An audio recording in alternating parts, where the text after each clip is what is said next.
Good afternoon. We'll start. I'd like to welcome everybody to this pep talk. Please mute yourself, but always show your video picture. Sign in your name, your Facebook account, or email address in the chat box. Please include names of companions attending. Use the chat box to ask questions and make comments while the pep talk is on. There'll be group pictures at the start and end of the pep talk, so please show your face in the video. As a reminder, please take the online learning evaluation test exercise for mastery of learning and have a perfect score to get a certificate. We have placed the link in the chat box. Abet and I have placed the link in the chat box. Please take note of the link. Another reminder is for those who have 50 or latest certificates, we're now on our 43rd pep talk. That will be equivalent to one voucher for ROJoson telemedical consultation. So let's now have a group picture taking before we start the pep talk proper in 2 minutes. Please show your face.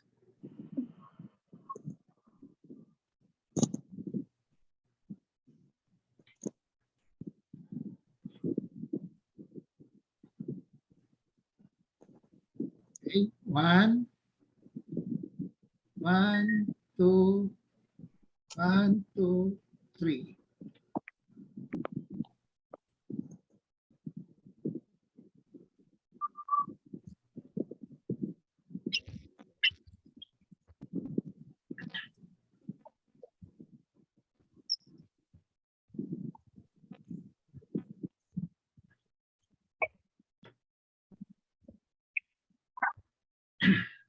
I have a patient empowerment program in which I like to empower the lay people or patients to take control in the management of their health. There are 3 courses in the pep talk. I completed the core course on October 9, 2021. From October 23, 2021 onwards, I have been tackling health disorder and health issue courses. This may take 3 years or longer depending on the enthusiasm of the participants. Last March 19, 2022, I started with the health disorder course on abdominal disorder with this preliminary overview. Okay. So I mentioned the 5 different types of abdominal disorders that we will tackle: abdominal pain, abdominal mass, abdominal obstruction, abdominal bleeding, and jaundice. Okay. We are done with an overview and also the right lower quadrant abdominal pain during the past 2 weeks or 3 weeks. Okay. And then today we will be tackling abdominal mass. Okay. In subsequent meetings, we will be tackling abdominal obstruction, bleeding, and jaundice. So my pep talk today is entitled Fundamentals and Generalities in the Medical Management of Abdominal Mass, an overview. This is part of the health disorder course. The empowerment objective is for the lay people to have an understanding of the fundamentals and generalities in the medical management of abdominal mass. Some definition of terms in the title and the limitation of coverage of my talk. I will use the word fundamentals to mean the simplest and essential facts and theories which can serve as a basis or foundation and support for future and advanced information. Generalities to mean general statements of information, not covering specifics and details, because we don't have time to finish to cover all of these things. And then medical management, which mean diagnosis and treatment usually done by physicians. So the content of the pep talk today on abdominal mass will be the following. What is an abdominal mass? What are the different types, causes, how common, clinical diagnosis, paraclinical diagnostic procedures, and basic treatment modalities for abdominal mass. So let's start with the first topic. What is an abdominal mass? A mass is defined as an unusual collection of tissues occupying a space in any area or part of the human body. So when you say abdominal mass, it's an unusual collection of tissue occupying a space in the belly. So when you say abdomen, it's the belly. So it can be in the abdominal wall. When you talk about the abdomen, we talk about the abdominal wall, the peritoneal lining, because there's a cavity, okay, abdominal cavity, there's a lining, and then the organs contained inside the cavity, which can be hollow or solid organs. Okay. So the other terminologies for abdominal mass will be buccal sakyan, or mass, or tumor, or lump in the belly. Okay. So let's use the word mass for today. So the buccal or mass in the abdomen may be of any size or shape. It may be of any consistency, meaning whether it's hard or not hard. It may be cystic, which means it may contain fluid, solid, no fluid, or complex, a combination of fluid and solid element. So by itself, when you say abdominal mass, it can be of any etiology, meaning any cause, either cancer or not cancer, until determined by further assessment and evaluations. So the second topic will be, what are the different types of abdominal mass or masses? Essentially, the different types will be based on the origin of the mass. We will just classify the different types into the origin. So the abdominal wall, so if you have a mass coming from the abdominal wall, we call it abdominal mass on the abdominal wall. Lining of the cavity or peritoneum, okay. Sometimes or at times you can have masses arising from the peritoneal lining, so we call it mass on the peritoneal lining. And then you can have solid masses arising from the solid organs like the liver, okay, and the hollow organs like the intestines. What are the different causes? The general causes will be hematomas when you have trauma. So this will be a collection of blood, okay, that will form into a mass. Okay. For the non-traumatic causes, okay, you can have cancers and non-cancers as the general categories. Among the non-cancers, you can have various types: benign tumors, cysts, congenital anomalies, degenerative tumors, meaning arising from old age, and then infections or abscesses presenting as a mass. Okay.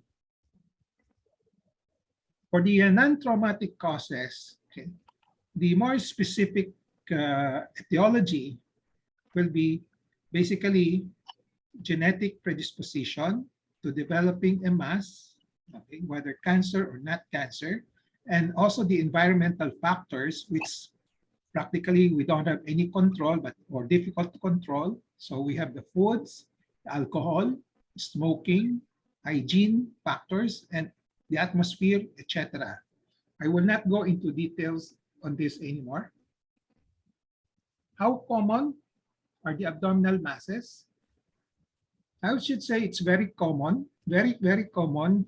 Anybody can be hit by the abdominal mass, and we don't know when. Okay. And but between cancer and non-cancers, for the non-traumatic causes, fortunately, the non-cancers are still more common. But cancers are also common in reality. Clinical diagnosis of abdominal mass. The starting point in the evaluation or in the assessment of a patient with the abdominal mass will be a patient has an abdominal pain or unpleasant feeling or sensation.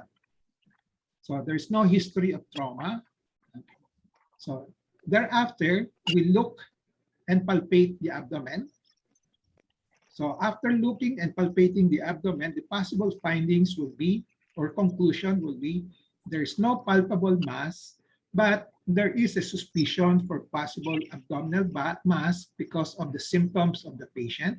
Okay, and the other possible findings, we are able to palpate a mass. So positive for palpable mass.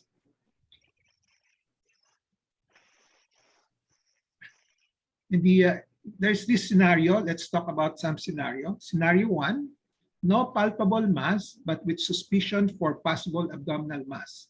So what are the symptoms that will make one suspect a possible abdominal mass, but which is not palpable at the time of the examination, which can be the cause of the abdominal discomfort or pain? So if there are symptoms of abdominal obstructions, and if there are symptoms of abdominal bleeding, if there is jaundice, then an abdominal mass could be present. So we have to suspect the possibility of abdominal mass being present if there are symptoms of abdominal obstruction, because a mass can cause obstruction. A mass can also cause bleeding, okay, if there's bleeding, and then if there is jaundice or yellowing of the eye. The symptom cue for the gastrointestinal obstruction, okay, talking about the abdominal obstruction, there are 3 types of obstruction: the gastrointestinal, the biliary or the bile duct, and also the urinary tract. But let's talk about abdominal obstruction for today. Okay, so symptom cue for abdominal obstruction will be vomiting, abdominal distension, no passage of stools per anus. Okay. And symptom cue for gastrointestinal bleeding will be vomiting of blood, fresh blood, or coming passage of blood, fresh blood per anus, or black stools. So if any of these are present, one or in combination, we suspect gastrointestinal bleeding. So if you have gastrointestinal bleeding, also consider a possibility of the bleeding coming from a mass inside. So a lot of times we might not know whether there is really a mass. It's just a suspicion. So we may have to do paraclinical diagnostic procedures, instrumental or laboratory tests. So the second scenario is that on palpation, we are able to palpate a mass. Talagang may bukol, okay? So first thing to do is to determine the location of the mass on the abdomen, and we should use the location to suspect the possible origin of the mass. So one of the areas that can be identified will be the so-called epigastric region. It's at the center of the abdomen, upper part above the navel, the periumbilical region, so the area around the navel, and the pelvic region down there below the navel. Another way of classifying the location will be the right upper quadrant, upper left quadrant, lower right quadrant, lower left quadrant. So ibabangga lang natin dito, no? So if you put the quadrants, you know where what are the organs located in the right upper, left upper, right lower, left lower. So determine the location of the palpable mass on the abdomen and use it to suspect the possible origin. Example, if you have a mass located on the epigastric region, you think of all the possible organs that might be involved: the stomach, the liver, the pancreas, duodenum, spleen, and adrenal glands. And then if you have a mass on the left lower quadrant, you think of the descending colon, part of the large intestine, and the sigmoid colon. If it's on the right side, you think of the cecum and the appendix. If it's on the center here below the navel, you think of the urinary bladder, okay, the female reproductive organs like the uterus. So after determining the location and the possible organ of origin based on the location, then we palpate for the characteristics of the mass, okay? such as the size, how big is it, what is the shape, okay, what is the consistency, hard or not hard, whether the nature, whether cystic or solid, mobility, whether it's freely mobile or fixed, presence or absence of tenderness, etc. Okay. So these are the things that we have to gather, information that we have to collect. Once we palpate, we are able to palpate a mass, because this may give further clues as to the specific origin of the mass and its cause, especially whether a cancer is present or not. Okay. Example, if you have a mass which is solid, fixed, okay, and then hard, okay, you may suspect possibility of cancer. And after that, the third step will be to analyze associated symptoms. Also, try to ask the patient if there are other associated symptoms present, like vomiting, distension, no passage of stools, bleeding, jaundice, and see if they are consistent with the mass in the suspected organ, just based on the location. So example, if you have a mass in the right upper quadrant here, okay, the liver could be involved, and then the patient is jaundice, okay, then hang on to the suspicion that you might be dealing with a liver mass, okay, because of the presence of jaundice. So once the origin of the abdominal mass is somewhat clear or somehow clear, then use the symptoms and signs to determine the specific diagnosis in terms of the general category is basically whether it's cancer or not. Okay. Then a very common situations that we see in real life is that a mass can also be an abscess. Make sure it's not an abscess, or make sure it is an abscess for the sake of the patient, because an abscess, diagnosis of abscess is a fortunate thing for the patient compared to a cancer diagnosis. So case illustrations. Number one, a patient presenting with an epigastric mass. Based on the location, possible organs of origin are the stomach, the pancreas here at the back, the liver, and the intestines, both small. This is the large and the small intestines. So if jaundice is an associated symptoms, then a liver mass should be suspected. If jaundice, yellowing of the eye, okay. If there is no jaundice, then the stomach, this is my elimination, tentative elimination, the stomach and the large intestine should be suspected as the possible source of the mass. Then you consider the other symptoms. If there is vomiting, and then the mass is located up here, okay, then you may suspect a possible stomach in origin. If there is vomiting of fresh blood, okay, or black stools meaning you have blood coming from up there going down, okay, instead of being red, it now becomes black, then stomach should be suspected as the possible source of the mass. If there is constipation, large intestine should be suspected as the possible source of the mass.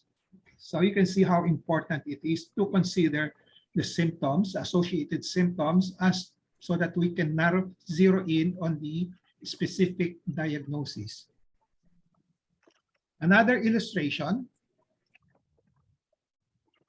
patient presenting with the right upper quadrant mass. So based on the location, possible organs of involvement will be the liver, the gallbladder, the green one here, and the intestine, okay, or even the stomach. Okay, part of the stomach is reaching to the right upper quadrant. Again, if jaundice is associated symptoms, a mass in the liver, which is the most common, should be suspected together with the pancreas, which can also cause jaundice, and gallbladder diseases. If no jaundice, a mass in the liver is still common because of the location. Pancreas and also gallbladder should still be suspected, as it may be that the jaundice still has not set in. If no jaundice, but there are intestinal symptoms like vomiting and constipation, then you think of a mass in the intestine, okay, in this area. Okay. Another case illustration based on the location, right lower quadrant, okay, possible organs of origin will be the appendix, intestines, and for the females, the ovary and the fallopian tubes and part of the uterus. Okay. If there are intestinal symptoms, then a mass in the intestine should be suspected. If there are gynecological symptoms, okay, for the females, then the mass in the gynecologic organs, such as the uterus and right ovary, should be suspected. I think this is the last illustration. Left lower quadrant, possible organs of origin of the mass there, intestines, ovaries, uterus. Okay. So if there are intestinal symptoms, again, the mass in the intestine should be suspected. If there are gynecological symptoms, then mass in the uterus and left ovary, fallopian tubes should be suspected. So some general tips in the clinical evaluation or diagnosis of an abdominal mass. Okay. The basic evaluation techniques will be history taking, to get the symptoms. So we ask questions to the patient. How do you feel? Okay. What are the things that you have observed within yourself? And then the other thing that we have to do will be to do the physical examination to get the sign data. After we get the symptom data and the sign data, then we process them to get to a clinical diagnosis. Okay. So here, illustrated here will be the symptom-based evaluation. Okay, you evaluate the symptoms, and then you evaluate the signs that you get, and then come out with a clinical diagnosis. In doing the physical examination, essentially it will be look and palpate. Okay, these are the basic techniques. Okay. So look for an unusual bulge that may suggest a mass, like here. Okay. So quite obvious that there is really a mass, okay? Then if there is no definite evident mass, then you look for abdominal distension, enlargement or distended abdomen, because the small intestinal obstruction or even a mass and fluid, the so-called ascites, can produce abdominal distension. Okay? And then after looking, you palpate. You palpate for the presence of the mass, and then you also palpate for tenderness. Okay. So the processes that are being used in the clinical diagnosis of an abdominal mass will be the two processes called pattern recognition. This means the realization that the patient's presentation conforms to a previously learned picture or pattern of a particular disease. And the other process is the prevalence process, which means the choice of a diagnosis is based on the frequency of occurrence of the disease in certain locality, in certain age and sex group, and in the affected organ and systems. Example of using the prevalence process is that if you have mass on the right, left lower quadrant, in which you're suspecting intestine as the possible source of the mass, you think of the large intestine because it's more common than the small intestine. So this is an illustration of how we use the prevalent process. In looking for the specific cause of the abdominal mass is a disorder, but you have to go beyond that and try to see what is the specific cause. So we use the pattern recognition of a particular medical condition or disease and prevalence process.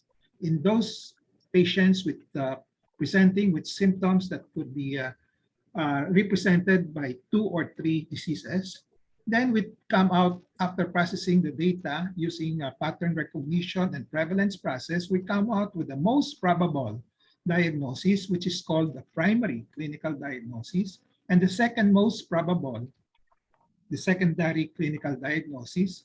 If this is not the case, then this will be the case. Other aids in the clinical diagnosis, as mentioned earlier, the location of the mass is very important. The other symptoms or signs of abdominal disorders such as abdominal obstructions, abdominal bleeding, and jaundice, general signs and symptoms, and then the more specific signs of the specific organs involved, like vomiting, constipation, okay, diarrhea, etc. Let's now go to the second to the last topic, paraclinical diagnostic procedure for abdominal mass. Okay. So the common instrumental and laboratory diagnostic procedure for abdominal mass consists of the following: imaging procedures, usually using an X-ray, either plain or with barium or contrast dye, ultrasound, CT scan, MRI, PET scan, etc. Endoscopy, upper or lower endoscopy. When you say upper, it refers to the scope done on the esophagus and the stomach, which is the upper part of the gastrointestinal tract, and lower, usually the colonoscopy, sigmoidoscopy, and proctoscopy. Sometimes, because at the moment we don't have a good instrument to visualize the small intestine, okay, so usually the instruments used to visualize the intestines will be just limited or focused on the lower intestine or colon. Then the other laboratory diagnostic procedures that can be done will be the blood test, CBC, liver function test, tumor markers, etc. Okay. The foremost indication for a paraclinical diagnostic procedure can be stated this way. If you're not certain on the primary clinical diagnosis and you need to be certain or more certain before treatment, then go for a paraclinical diagnostic procedure. To decide on the indication on the paraclinical diagnostic procedure, the physician uses two processes. Remember, we have the primary and secondary diagnosis. So the first process is to to make use of the degree of certainty on the primary diagnosis. If you are quite certain of your clinical diagnosis, then you don't need your paraclinical. So the second process that you use, you compare the treatment plans for the primary and secondary diagnosis. If the treatment plans are the same, whatever it is, then you don't need your paraclinical diagnosis. You can proceed to your treatment. The competencies required of physicians managing abdominal mass or masses will be, number one, they have to know the uses and indications of all known instrumental and laboratory diagnostic procedures for an abdominal mass. There are a lot. Okay? There are a lot of diagnostic procedures, and use them only as needed and as indicated. Okay? When you say needed as indicated, so they have to make use of the BRCA process to select the most cost-effective one. Then after the paraclinical diagnostic procedure has been done, they must be able to interpret the results, okay, not only for themselves, but also for the patients. So this is the table showing the BRCA process in selecting the diagnostic procedure. Column 1, the options of the procedures. And then column 2, benefit. When you say benefit for paraclinical diagnostic procedure, the goal will be to be more definite on the diagnosis. You compare the advantages of each one of them, then the risk, what will be the side effects, inconvenience, and then the cost, and then available, whether the diagnostic procedure is available or not. The last topic is basic treatment modalities for abdominal masses. So here is shown the basic treatment modalities: surgical, non-surgical, potentially surgical. Okay. So surgical modality will be, the decision is that the disease, abdominal mass, okay, with a particular etiology should be done with an operation, outright operation. Then a decision will have to be made if the abdominal mass is, let's say, is not non-operation is needed for that mass because probably it's something that will go away. Okay, there are times in which the mass can go away, and then potentially surgery is not needed at the moment. Now the mass can be observed until there are undue development in which surgery may have to be done.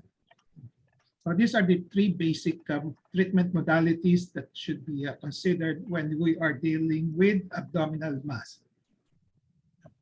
So examples of abdominal masses that will need an outright surgical treatment, okay, outright surgical treatment, okay, will be a mass causing complete intestinal obstruction.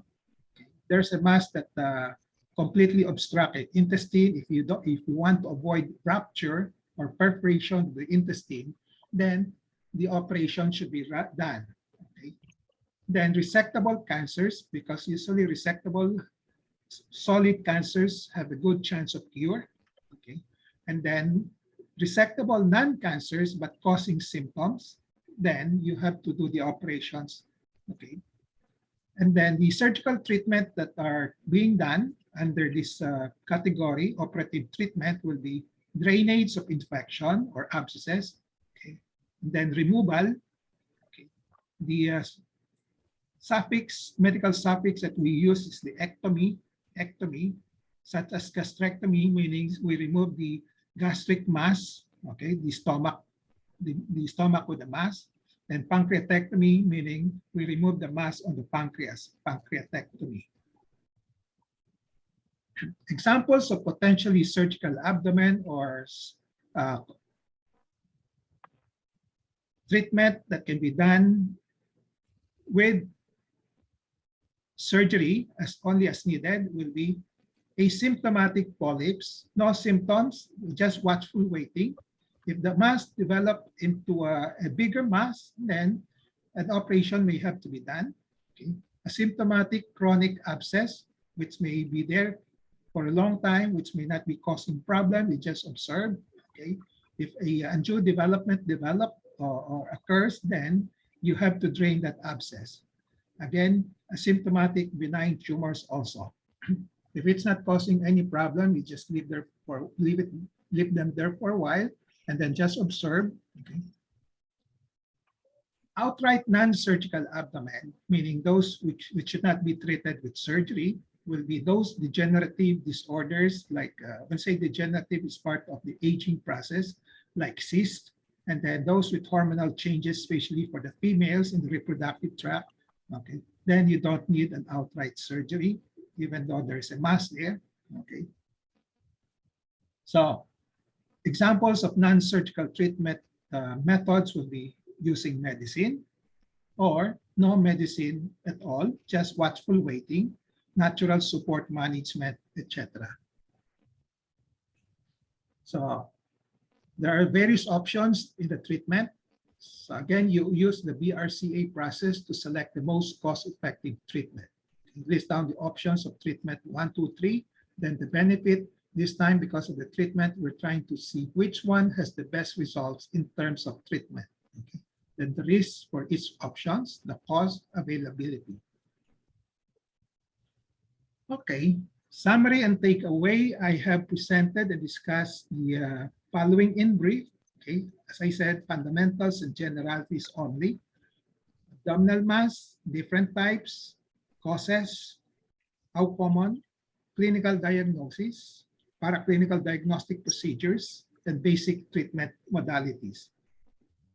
Takeaway in relation to the patient empowerment objective will be always in touch with reliable medical information on the fundamentals and generalities in medical management of abdominal mass.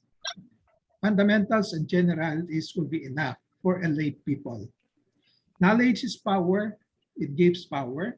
Use the 4 Ks of patient empowerment: kaalaman, kakayanan, karapatan, and kapangyarihan to gain greater control over decisions in the medical management of an abdominal mass. So with that, I end my pep talk.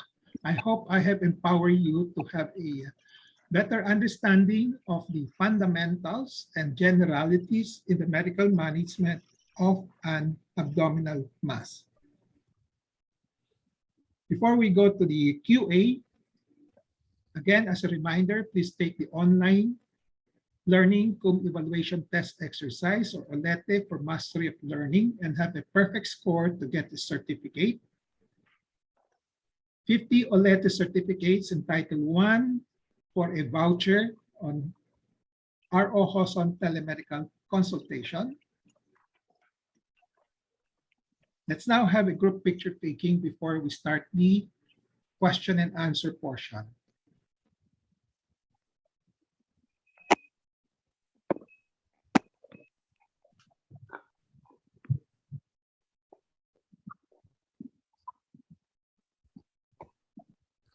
Everybody get ready.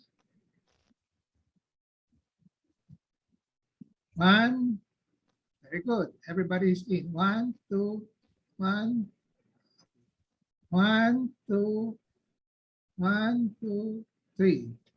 Okay.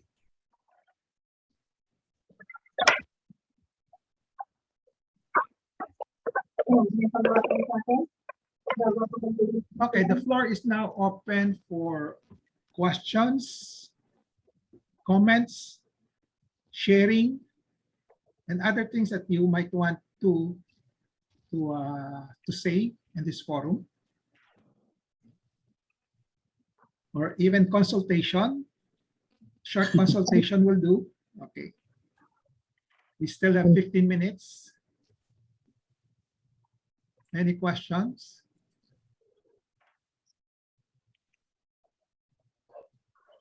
Are there questions in the chat box already, ladies? Wala pa, Doc. Me, I have a question. Not yet. Doctor. Doctor. Yeah. Yeah. Doc, yung friend ko nga, I think nabanggit ko sa inyo before, kahapon, she has, when it was discovered, stage 4 na yung urinary bladder cancer niya. Nakakapagtaka that yung pain, it only manifested itself late last year, mga November, na yung pag-ihi niya napakasakit. Ang unang diniagnose sa kanya, UTI. And then after, parang mahigit na 2 buwan niya kinukuha yung medicine, hindi nawawala yung sakit. So, finally, inano siya. And yun na nga, may mass sa bladder niya. And then it was stage 4. And then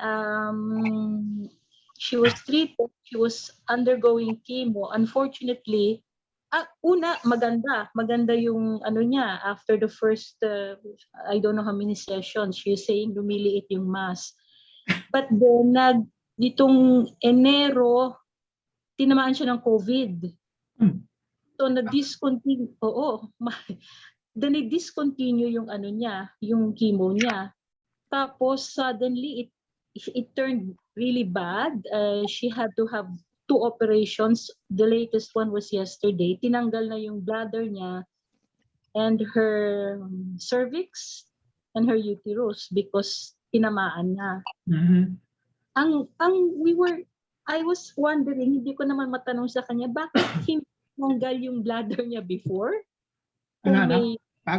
Bakit? Nung unang nakita ho, hindi nila sinabing kailangan tanggalin.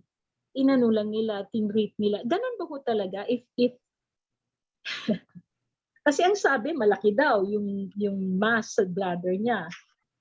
But they did not remove it. They gave her medicines and chemo. But now, yesterday, they removed parang partial hysterectomy na nga kasi may ano na nag-metastasize na yung cancer. Okay. So okay, continue. Tapusin mo yung Sige ho. Okay. Done. So, I think yung main concern mo is bakit ganon na hindi na-discover ng maaga. Di ba? Oo. Okay. So, let me just tell everybody when you have symptoms, okay, you try to diagnose it. And then I told you that a lot of times you don't come out with an assurance that you have a correct diagnosis. That's why you have the primary and secondary diagnosis. Okay. And then what will contribute to the difficulty in the diagnosis? I told you we rely on cues. When you say cues, will be what are the clues? No, but these are not clues that are always perfect or reliable. So you rely on these cues. And then, kuminsan, wala rin yung, usually kung yung mga tumor, in your particular patients, you have a tumor, now, kung maliit pa lang, usually you don't have any symptoms, especially sa loob. Kasi hindi mo rin nakakapa, di ba? Kasi nasa loob. No? In contrast to yung mga, that's why importante yung mga bukol sa ibabaw ng katawan, surface, like the thyroid, like the breast, like the skin, no? Okay? It's easy to diagnose, no? Because kakapain mo lang, no? Okay, kung kakapain mo. Kasi a lot of people, hindi nila kinakapa sarili nila. No? Okay. So, inside the abdomen, usually, in majority kasi, kung mag-grow yung cancer, usually, wala siyang symptoms from the very start. Kung maliit pa lang. No? Kung maliit pa lang. No? Okay. So, those are the difficulties that will be encountered in the diagnosis of the in a particular patient with symptoms, especially abdominal masses. No? Okay. So importante yung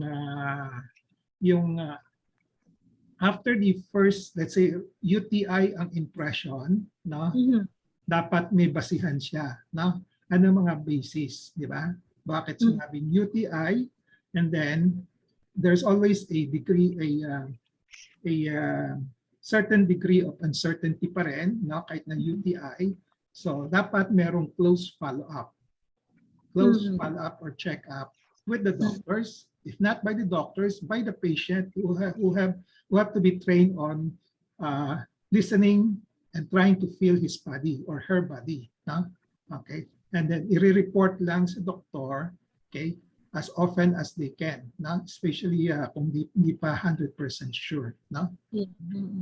So kung hindi siya nagre-report at wala ring follow-up yung doctor, then that will explain why the tumor will keep on growing, no? Okay, to a big size. As you said, right now, malaki na, di ba? Okay. Tinanggal na ho eh. Oo. They remove. Yeah. Okay. They have to remove it ulit. So these are best effort. Kuminsan kahit na meticulous ka sa mga follow-up, check-up, pero if kung minala sa isang pasyente, yung cancer niya is of a type na mabilis talagang lumaki, kahit na anong gawin mo, hindi mo marin makokontrol. No? Okay. Okay. And this is, to share with everyone, my friend is a health buff. She's a health buff, you know. Yeah. She took care of herself extremely well. She ate right, she exercised right, and yet, sabi niyo nga ho, there's no assurance that even if you're 100% fit, that it will not hit you. And so it hit her, and yun na nga, sabi nga niya, husta, sayang yung pinuhunan niya ng ilang taon na tatamaan rin pala siya. So I said, well, you know, gano'n ang, there's no certainty in life. So, ayun na nga, as you said, we can hope only for the best. Okay, thank you for sharing, Maria Justa. Okay, so I hope everybody will remember that. No, try your best to practice healthy lifestyle. Okay, but no guarantee. Hope for the best, but be ready to accept the worst thing that can happen. No. Okay. Sinabi ko nga ho sa kanya, baka akalain mong I'm telling you you're gonna die, but I told her, mag-prepare ka na ng what you said, all the living plans and everything, so that should it happen, di ba? Yeah. Dapat, well, I don't know if she did, but I told her to look into that already. Kasi bigla ho yung kanyang In the Yeah. matter of 3 weeks, Yeah. it just was bad suddenly. Yeah. So, natanggal na operahan siya kahapon. Ang tagal po, 5 oras, mahigit. Hope for the best, and then but because of the extent of disease, mas malaking chance na she will not recover. No, just a matter of time. No, okay. So Yes. let's just talk about miracle na lang, kano? Mhm. But try to help her prepare for the eventuality. No? Opo, yeah. Mm-mm. Okay, thank you for sharing, Maria Gusta. So any Doc, other? may question from the chat box from Jocelyn T. Good PM. If ultrasound shows that gallbladder has stone and polyp, but the patient has no symptoms, is there a need for laparoscopy to remove the polyp? Or can laparoscopy remove a polyp, or is an operation needed? Yun po ang tanong ni Jocelyn T. Thank you. Hi, Doc. Just a drawing, huh? Oh, drawing.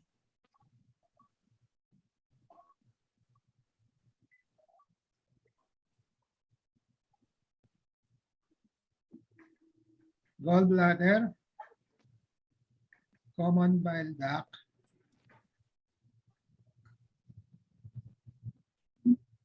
okay. Ito yung gallbladder, ha? Okay. So, when you say polyp, yung nakalawit lang sa wall, no? Ng gallbladder. Ito yung wall, ito yung inside, no? Okay. So, it's not stones, no? Ang pinaka-common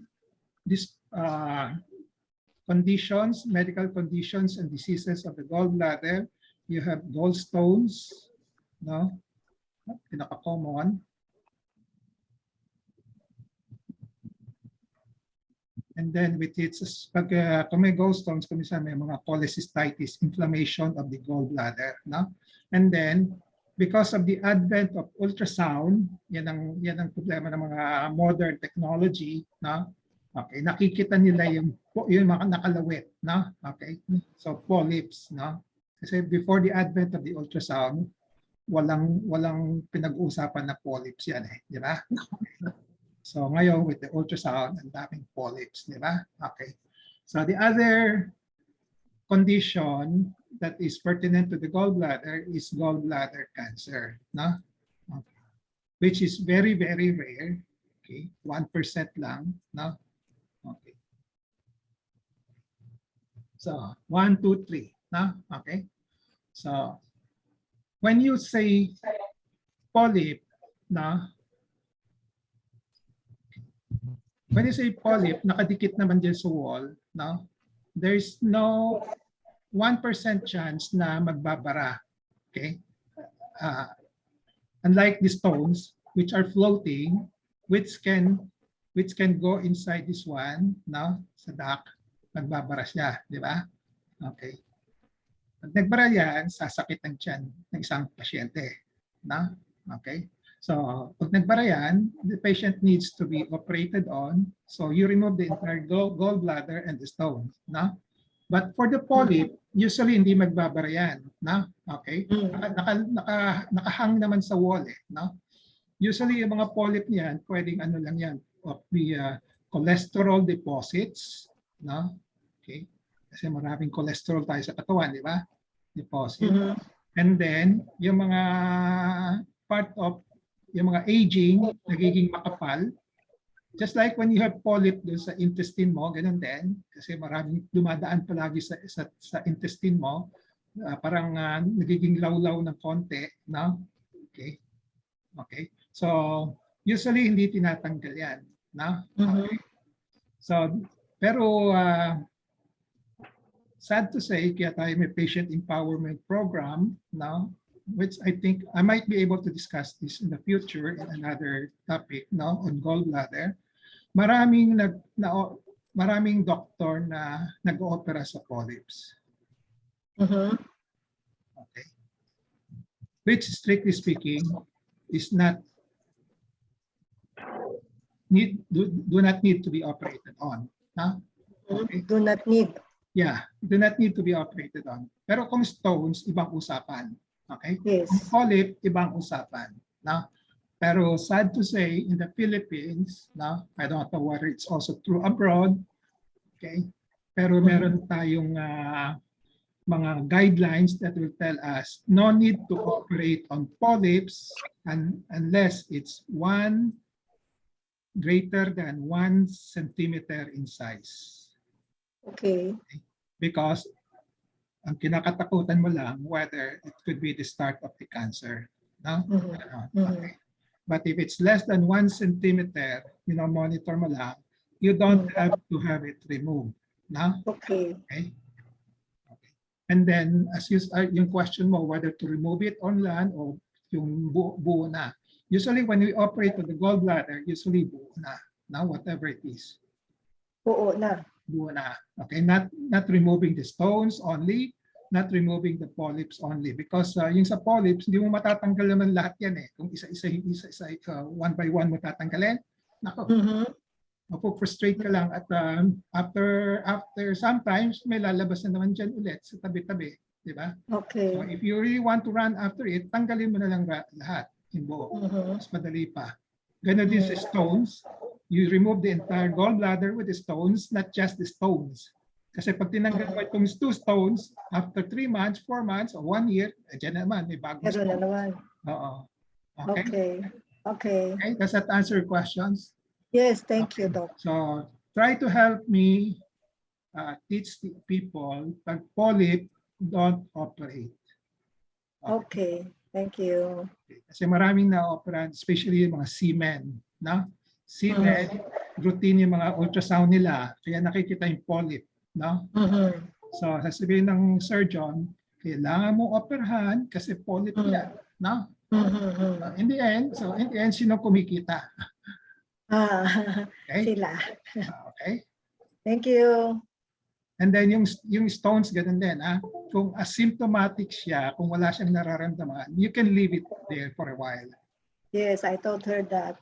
Okay. So you don't have, once you have symptoms of let's say, nagkaroon ka ng barado rito, sumakit yung tiyan mo, that's the time you are justified to remove it already. No? Okay, thank you. Yes. Very good. Thank you, Doc. You're But welcome. can laparoscopy remove the polyp? Yeah. Laparoscopy, just create a hole. No? Theoretically, pwede. Pero as I said, it's not worth it. It's not recommendable. Thank you. Hahanapin mo yung polyp, liit ng polyp, tatanggalin mo lang. Okay. Okay. Any more? Meron pa, Doc, from Melingo. Ang question niya, is lump and mass similar? How do you differentiate between fat and a mass upon palpation if maliit pa ang mass? Thanks, Doc. Okay. Okay, as I said, okay, there are so many different terms for the so-called mass, lump, buccal, nodules. Na? Ang dami, di ba? Mga 10 yan. No? Kung isasama pa yung Tagalog, mga mass, na buccal, ano pa ba yung isa? Tumor. No? Ganon, no? So pare-pareho lang sila. Okay? But make sure it's ang definition ng lump or mass or nodule, it's something that parang collection ng cells, tissues that forms into occupying a space. No? Okay? Drawing naman, drawing. Mahirap mag-explain.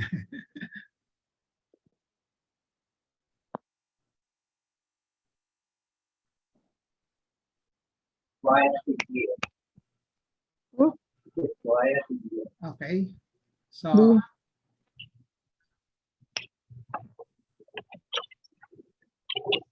ito yung okay, we go back to skin. Skin. then soft tissue, di ba? Soft tissue sa baba. You still remember the lecture? Yes. Okay. So yung lump, yung buccal, it occupies space. Ganito, no? Whether here sa skin level or dito, no? Okay. In contrast to, you have to remember, yung matigas lang, let's say makapal because of kalyo, no? We don't call it buccal, no? Okay. Okay.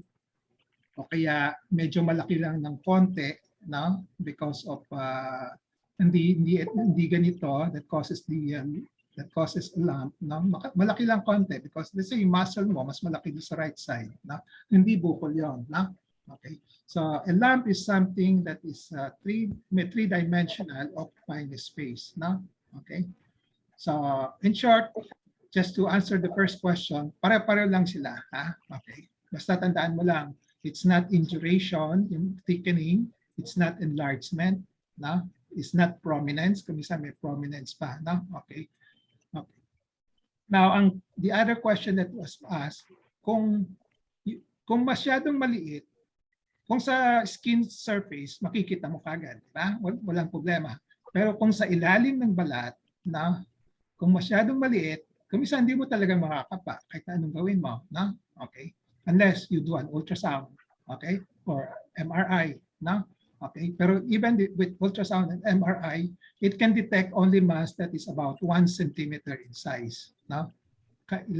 Let's say kung yung mass is less than 1 centimeter, 0.2 centimeter, kahit na mag-ultrasound ka, MRI, hindi rin makikita. No? Okay, so there's those limitations. No? Okay, so if it's small, let's say less than 1 centimeter, baka hindi mo makakapa. No? But if it's big, let's say 1 centimeter or more, makakapa mo na. No? Okay. Now, the other question I try to recall, yung sinasabi mo, fat. Okay, fat. Okay.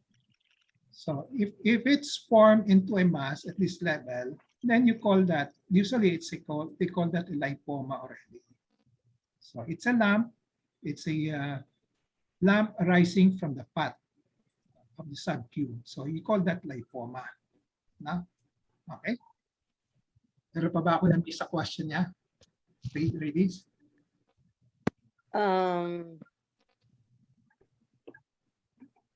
Wala na ho. Answer ka na yung lahat ng aspect? Opo. Okay. Okay. Any more? Any more questions? Any more comments, sharing? So we talk about mass. Okay, pag mass, the basic questions is whatever it is, mass anywhere in the body. Ang unang tanong is, cancer siya o hindi? Yan ang unang tanong. No? Okay. Cancer ba siya o hindi? No? Okay. Okay. Kung may signs of inflammation, mapula, masakit, no? Then, malaking chance na hindi siya cancer. Okay? Now, kung walang signs of inflammation, redness, tenderness, masakit, no? Yan ang nagkakatalo yung whether is it cancer or not. Yan ang mahirap i-differentiate, no? Okay? And then, the thing that I do, yung clue is that between the two, if you're considering cancer or not cancer, hanapin mo muna yung mga cues for cancer. Kung walang cues for cancer present, no? Then, automatically, most likely, it's not cancer. Okay? So, ano yung mga cues for cancer sa mga bukol? One, usually matigas. Matigas na matigas. No? Number two, yung border niya, yung outline niya, pag kinapa mo, sabog siya, hindi siya well-defined. Okay? Number three, fix siya, hindi siya gumagalaw. No? As we know that cancer invades, di ba? Invades to the surrounding structure. Kaya naka-fix, saka yung border niya, hindi siya malinaw. Or the other cue is that it's usually solid. No? Okay, solid siya, hindi siya cystic. Usually, pag cystic siya, malaking chance na benign siya. No? And then the other cue will be kung meron siyang sign of spread to the colony sa sa regional area. Doon sa may, let's say, kung sa breast, sa kilikili. Kung sa bibig, no, sa mouth, dito sa neck. No? Yung mga kulani. Kung may kulani doon, no, that's a sign of spread, and that's a clue for cancer. No? So the last clue is kung meron siyang spread to yung malayo, distant organs. No? Let's say sa breast, pumunta sa bone. Okay, sa thyroid, pumunta sa bone. No? Okay, sa brain. No? Then that's cancer already. 99% it's cancer. No? Okay. So remember that algorithm for mass. No? It also it can be applicable to abdominal mass. Mas mahirap lang sa abdominal mass kasi mahirap kapain, di ba? Nasa loob kasi ng tiyan. Pero yung mga nasa ibabaw, you just use the algorithm that I gave you, how to eliminate, how to diagnose. No? Okay. Any more? Meron pong follow-up. Jocelyn T. Question from Jocelyn T. Can most surgeons know if a lump removed is benign or malignant, even without a full biopsy? Yes and no. If you talk about me with experience, no, 90% of the time I can tell. No? Okay. Yes, I know you can. Okay, but there are some surgeons who don't, who rely too much on okay, they don't like to commit. No, then they said, we'll just wait for the histopath. Mm. Okay. So ako, in my training as a resident, because I usually take when I was a resident, I usually take pictures of yung mga tinatanggal sa yung after the operation, kinukunan ko ng picture, no? Then kinakat ko, pinag-aralan ko, no? And then nakasave yung picture, tapos hintayin ko yung histopath. Okay? Pag dumating yung histopath, i-record ko yon sa picture. May index card ako eh. No? Okay. So, kaya alam ko kung anong itsura ng cancer, anong itsura ng cancer. So, I learned in the process. Okay? So, just like sa breast, pag tinanggal ko yung bukol, pag kinat ko, no, masasabi ko na 90%, more than 90% of the time, masasabi ko. No? Sa thyroid, ganun din. No? Kasi kaya a lot of times I don't rely on frozen section anymore. No? Kasi, okay. Kasi kumisan, alam mo na bakit ka pa magpo-frozen, alam kayang-kaya mo naman, no? Then bakit ka magpo-frozen section, because that will be added cost to the patient, di ba? Almost 20K. At saka natin pag-usapan yun. Basta may added cost talaga. Okay. Okay. Thank you. Okay. Any more? Wala na, Doc, sa chat box. Wala na. So last call for open questions through the net. Meron pa question there. Sige. Shoot. Bisa mo. Is there a possibility na magkamali sa histopath findings? Yeah, there's always a possibility. To make a second histopath para mga ultrasound yan, mga ganun. Is there a possibility? Okay. Lahat ng test may possibility of error. Basta tandaan niyo, lahat ng test. No? Okay? That's why importante, binabangga yung isang report with the other test kung may ibang test. Okay? And then, it's also important that the surgeon or the physician, yung clinician, knows by experience, by clinical eye, masasabi niya, ay, mukhang di tama ito. Ganon, di ba? Okay? Okay? So, pag napuna mo baka mali, then anong gagawin mo? Number one, kung you're talking about histopath, you can ask the pathologist to review. Paki-review nga kasi I think baka dapat iba yung aking suspetsya ganon, no? Hindi pareho, di ba? Okay? Now, kung hindi ka pa rin satisfied, no? Then let's say biopsy pa lang, hindi pa yung tinanggal, no? Okay? Then you can do other tests. You can do other diagnostic tests like MRI, CT scan, gano'n, no? So maraming options, no? Yeah, discarding ng physicians, no? Of course, as I said, the physician will have to inform the patient kung anong what's in his mind, no, or her mind, no. Okay. Oo. Thanks, Doc. So if Tinipe mo na pala. Okay. So if there are no more questions, we will call it a day. Okay. But let me announce to you, because next week is Holy Saturday, rest tayo lahat. No? Okay lang sa inyo? Holy Yeah. Saturday, Okay. So, rest tayo muna. Okay. Then we will resume the week after. No? So the week after, we will be tackling abdominal obstruction na, no? Okay, we're through with the mass, no? Okay? Okay. Thank you po. Thank you. Thank you. Stay safe po, everyone. Bye-bye. Thank you, Doc. Bye. You're welcome. Bye. Bye. Thank you, Doc. Bye. Bye-bye. bye, Doc. Bye po.